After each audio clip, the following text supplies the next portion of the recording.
anciens, demandaient protection et exprimaient leur gratitude. On disait que l'arbre abritait un esprit puissant, un gardien veillant sur Elara et ses habitants. Des offrandes de fleurs, de fruits et de petites sculptures en bois étaient régulièrement déposées à son pied, symbole de respect et de vénération. Si vous êtes nouveau sur la chaîne, n'oubliez pas de vous abonner et d'activer la cloche de notification pour ne rien rater de nos prochaines histoires. Selon la légende, le chêne sacré était planté à l'endroit même où les premiers habitants d'Elara avaient vaincu une force maléfique qui menaçait leur existence. L'esprit de l'arbre, disait-on, était l'âme d'un grand guerrier qui s'était sacrifié pour sauver le village. Depuis ce jour, l'arbre était devenu un symbole de protection et de justice, prêt à punir quiconque oserait faire du mal aux innocents. Les croyances et les rites autour du chêne sacré étaient transmis de génération en génération par les anciens du village. Ceux-ci, respectés pour leur sagesse, veillaient à ce que chaque enfant d'Elara connaisse l'importance de l'arbre et les traditions qui l'entouraient. Le solstice d'été était l'événement le plus important de l'année. Durant cette période, les villageois organisaient une grande fête en l'honneur de l'arbre. Des chants et des danses animaient la nuit, et des histoires anciennes étaient racontées autour du feu, renforçant les liens entre les habitants. Le chêne sacré trônait au centre de la place du village, ses branches s'étendant majestueusement pour offrir une ombre bienfaisante aux passants.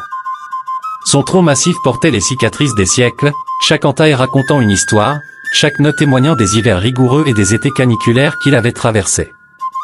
Les feuilles, d'un vert profond, bruissaient doucement au moindre souffle de vent, comme un murmure apaisant, un rappel constant de la présence protectrice de l'esprit qui y résidait. Pour les habitants d'Elara, le chêne sacré était un lieu de recueillement et de prière.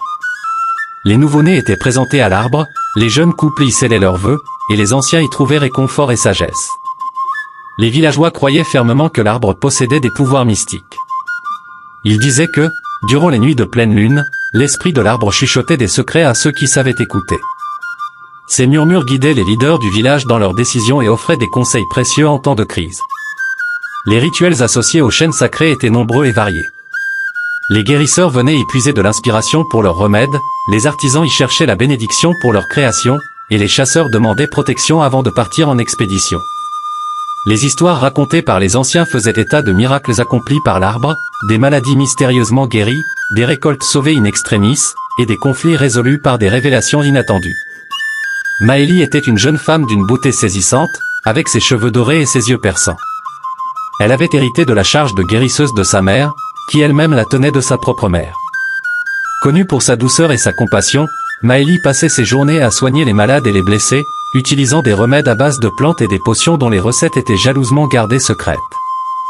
Son lien avec le chêne sacré était profond et intime. Elle consultait souvent l'arbre dans